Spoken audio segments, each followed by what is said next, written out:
Hello बच्चों, चलिए प्रश्न को पढ़ते हैं और समझते हैं। वह कोण ज्ञात कीजिए जो निम्नलिखित सदिश प्रत्येक निर्देशांक अक्षों से बनाते हैं। और हमें सदिश दिया है 2i प्लस जे प्लस 3k। प्रश्न को हल करने से पहले प्रश्न के लिए मुख्य अवधारणा लिख लेते हैं। तो प्रश्न के लिए मुख्य अवधारणा जिसकी सहायता से हम इस प्रश्न को हल करेंगे। मुख्य अवधारणा में हम इस बात को समझेंगे कि दिक् कोसाइन और दिक् कोज्याएं क्या होती हैं। इसको मैं यहां से समझाता हूं कि यदि कोई सदिश हमें दिया हुआ है आर, यदि कोई आर सदिश अक्षों से अक्षों से क्रमशः अल्फा, बीटा, गामा कोण बनाता है, कोण बनाता है, तब तब सदिश आर के दिक् कोसाइन या दिक् कोज्याएं भी बोल सकते हो आप। दिक् कोसाइन या दिक् कोज्याएं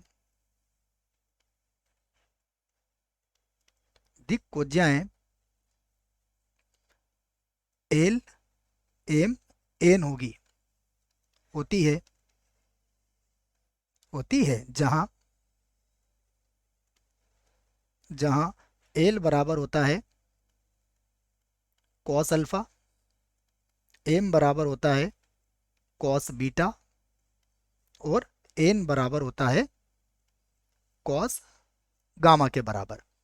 एक बात और याद रखें, तथा एल का वर्ग प्लस एम का वर्ग प्लस एन का वर्ग सदैव किसके बराबर होता है?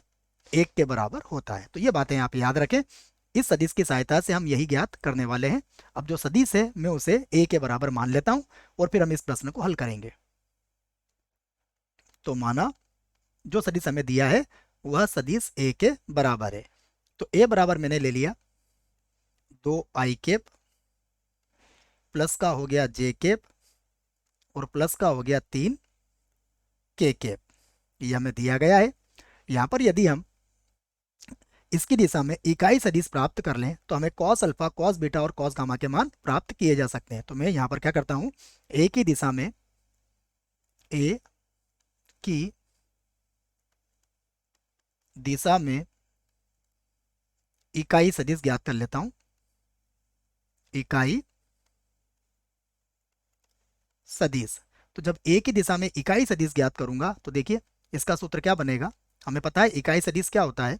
इसे लिखते हैं हम सदिश ए और बटे में आता है सदिश ए का परिमाण, तो इसका परिमाण आ जाएगा इस प्रकार से। अब हम इसको लिख लेते हैं। तो ये होगा बराबर, यहाँ से लिख लेते हैं बराबर सदिश ए तो कितना है हमारे पास 2i प्लस जे प्लस 3k। ये तो है 2i प्लस जे और प्लस का 3k है, बटे में इसका परिमाण आ जाएगा। तो देखिए 2 का वर्ग 4 होगा, 1 का वर्ग 1 होगा और 3 का वर्ग 9 होगा। तो ये कितना आ गया, 9 और 10 और 4 14 हो गया। तो ये हो गया 2 बटा वर्गमूल के अंदर आ जाएगा 14। ये हो जाएगा i। उसके बाद प्लस ये होगा 1 बटा वर्गमूल 14, यहाँ हो जाएगा जे।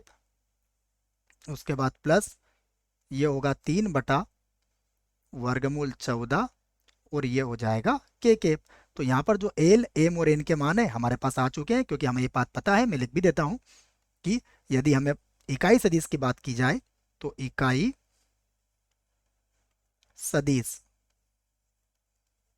सदिश जो होता है वह इस प्रकार से होता है l i plus m j और प्लस एन के।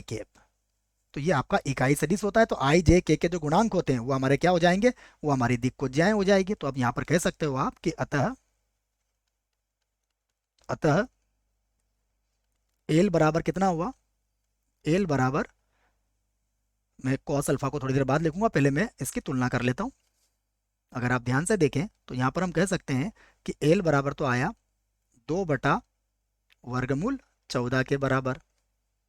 एम बराबर हमारा आ चुका है 1 बटा वर्गमूल 14 के बराबर, और n बराबर हुआ 3 बटा वर्गमूल 14 के बराबर।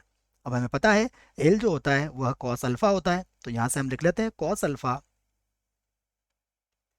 बराबर हुआ 2 बटा वर्गमूल के अंदर हो गया 14। यहां पर होगा कॉस बीटा बराबर हो गया 1 बटा वर्गमूल के अंदर हो गया 14। उसके बाद कॉस गामा बराबर होगा 3 बटा और वर्गमूल के अंदर है 14। यहां से आप अल्फा का मान निकाल सकते हो। अल्फा बराबर हो जाएगा कॉस इनवर्स 2 बटा वर्गमूल 14, ये अल्फा हो गया। उसके बाद बीटा का मान भी आप ज्ञात कर सकते हो, तो बीटा बराबर होगा कॉस इनवर्स, और ये हो जाएगा 1 बटा वर्गमूल 14। और आप यहां से गामा भी निकाल सकते हो। गामा बराबर होगा कॉस इनवर्स 3 बटा वर्गमूल 14। ये हमारे तीनों अक्षों के साथ बनाए गए कोण हो गए हैं। हम यहाँ पर यही हमारे प्रश्न का उत्तर हम कह सकते हैं, या फिर हम इसको एक लाइन और बना के लिख भी सकते हैं। मैं इस प्रकार भी लिख सकता हूं कि अतः अतः तीनों अक्षों के साथ, तीनों अक्षों के साथ बने कोण क्या हो जाएंगे? देखिए ये हो जाएंगे। सबसे पहला कोण क्या आया हमारा? हमारा कोण आया कॉस इनवर्स, ये कोण आया हमारा 2 बटा वर्गमूल 14, तो 2 बटा वर्गमूल के अंदर 14, कॉमा ये है कॉस इनवर्स 1 बटा वर्गमूल 14, और कॉमा फिर से आया कॉस इनवर्स, ये कितना था? 3 बटा वर्गमूल 14, 3 और बटे में आ गया वर्गमूल 14। ये हमारे प्रश्न का उत्तर है। आशा करता हूँ आपको इस प्रश्न का उत्तर समझ में आया होगा। धन्यवाद।